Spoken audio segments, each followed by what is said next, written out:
এ খবর শুনেছিস? ওই যে লোন অফিসার ছিল না, কিস্তি নিতে আসতো, ও তো পলায় চলে গেছে। ও তাই নাকি? শোন, এই যে লোন অফিসার আর আমার মধ্যে যে তুমুল একটা বিশ্বযুদ্ধ হইলো, প্রথম বিশ্বযুদ্ধের মতো, বুঝিস? আর এই যুদ্ধে কিন্তু আমরা কিন্তু জয়লাভ করেছি। এখন আমার আর কোনো সমস্যা থাকলো না। ওই লোন অফিসার একটাই সমস্যা ছিল, ও তো চাকরি ছেড়ে পালাইছে। আমাদের এখন সুখের দিন।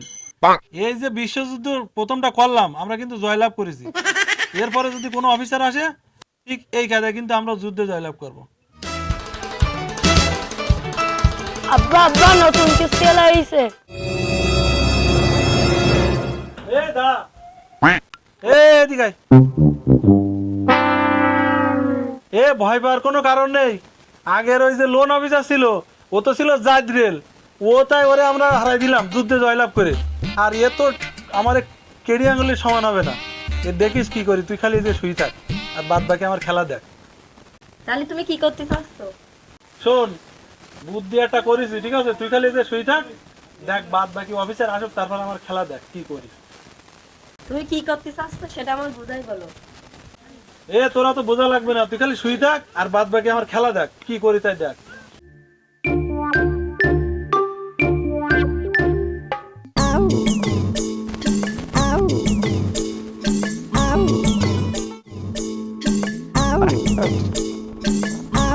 কাকিমা ভালো আছেন?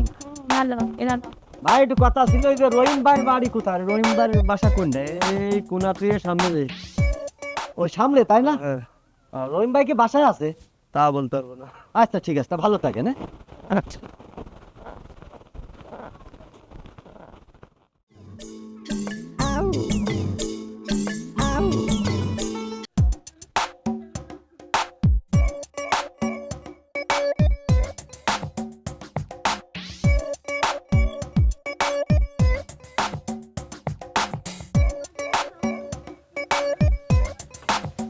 রহিম ভাই, এই যে ভাই চুপ করে বসে থাকলে হবে না।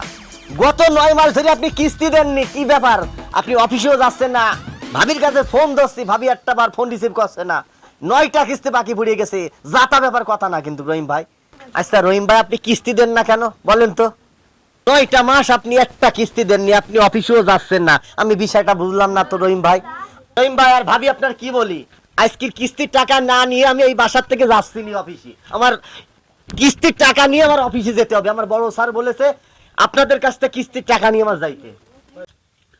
আরে ভাই, আপনি কি মানুষ? আপনি দেখতে পাচ্ছেন না যে আমার ওয়াইফ অসুস্থ, আর আপনি আছেন কিস্তির টাকা নিতে? রহিম ভাই, আমি অসুস্থ বস্তু বুঝিনি, আপনার কিস্তির টাকা দিতে হবে এটাই আমি জানি। আরে ভাই, আমার ওয়াইফের 2টো কিডনি নষ্ট হয়ে গেছে, আর আপনি আছেন কিস্তির টাকা নিতে?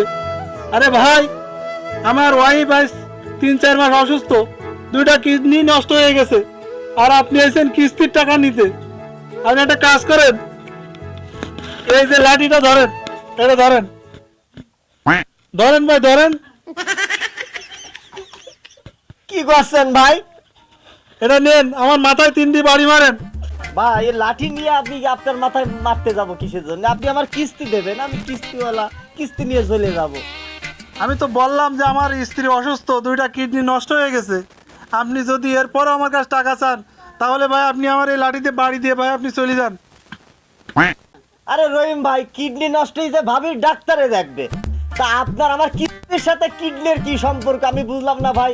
আপনি কিস্তি দিয়ে দেন, আমি চলে যাই ভাই। ভাই, আপনি কি চান যে আপনার জন্য একটা লোক মরে যাক? না রহিম ভাই, আমি চাইনি কখনো আমার জন্য একটা লোক মারা যাক, আমি কখনো চাই না। একটা লোক মারা যাক তা আপনি চান না, তাহলে 3-4 জন লোক মারা যাবে।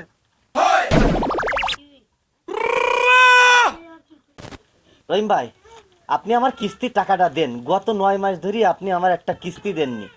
উপরে স্যার আমার ভীষণ চাপ সৃষ্টি করে, আপনি জানেন না, আমি অফিসে যাইতে পারছি না ভালো হবে। আপনি রহিম ভাই আমার কিস্তিটা দিয়ে দেন। ভাই, আমার ওয়াইফ 2টো কিডনি নষ্ট হয়ে গেছে, আর আপনি আমার কাছে এভাবে টাকা চাচ্ছেন? ভাই, আমার গলায় দড়ি দেওয়া ছাড়া আর কোনো পথ নেই ভাই। আপনি আমার ওই লাঠি দিয়ে মাথায় কটা বাড়ি দিয়ে ভাই আপনি চলে যান ভাই, আমার আর বাঁচার কোনো ইচ্ছা নেই ভাই। ভাই আপনি মন খারাপ করবেন না, ভাবি ডাক্তার দেখানি ঠিক হয়ে যাবে। আনেন, আপনি মন টন খারাপ করেন না। আমি 5,000 টাকা দিচ্ছি, আপনি 5,000 টাকা দিয়ে ভাবির ডাক্তার দেখাবেন। কান্নাকাটি করবেন না, ভাবি সুস্থ হলে আমার কিস্তিটা দিয়ে দেবেন দয়া করে। 5,000 টাকা দিয়ে ডাক্তার দেখান। রহিম ভাই, এই 5,000 টাকা দিয়ে আপনি ভাবি ডাক্তার দেখাবেন। এই মাসে আপনি কিস্তি না দেন, সামনের মাসে কিন্তু আপনার কিস্তি দেওয়াই লাগবে।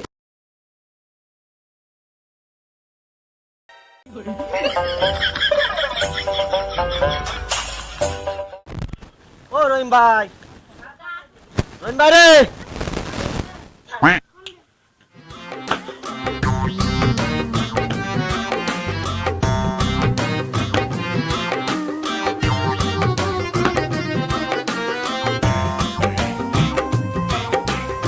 রহিম ভাই,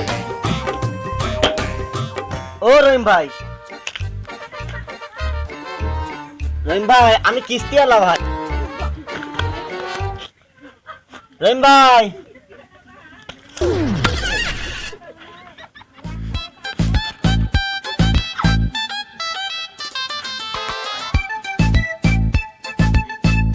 ও রহিম ভাই, কি ব্যাপার নাকি? আরে আমি কিস্তি আলা, আপনি সোয়াল মার দিলেন কেন আমার?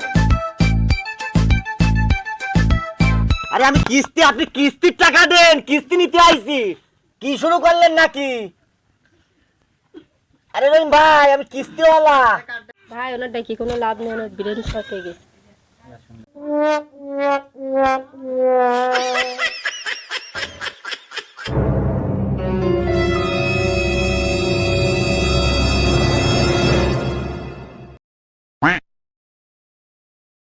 শালা 9টা মাস একটা কিস্তি দিইনি, আবার পরে এই 2 মাস ওয়াদা করলো, সেটাও দিলে না। এ কি করি, কি করা যায়? আমি এনজিও চাকরি কি করি করবো? আমি এনজিও চাকরি আমি করবো না। এই একবার স্যারের চাপ, একবার ওপরের স্যারের চাপ, একবার ম্যাডামের চাপ। হ্যাঁ, কিস্তি ঠিক মতন দেয় না, নিয়ে আসতে পারি না, এই সমস্ত কথাবার্তা। তাহলে তারা যদি কিস্তি না দেয় আমি কি ভাবি?